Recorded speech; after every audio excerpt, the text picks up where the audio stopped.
Hey friends, don't you love great questions? Like that one that I just asked.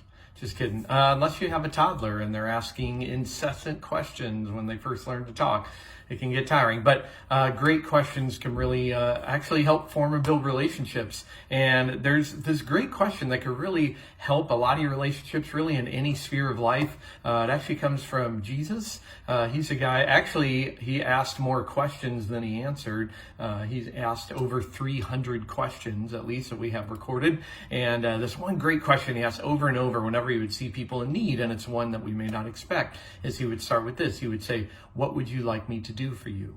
What do you want me to do for you?" And I believe if you learn to ask that question more often in your life, it can change a lot of things. Two quick thoughts. First one on that is it's a great unselfish question. It keeps us in the mindset of serving others, blessing others, being unselfish. And listen, that's always better for relationships. Also part of how Jesus taught us to live. But that's way better than asking the question that begins most relationships, which is, what's in it for me?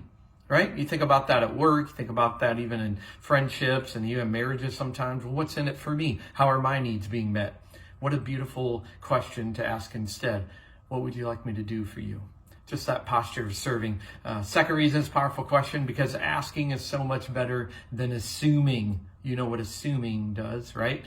So much better than, do you ever have people ask you this one? Do you know what you really need to do?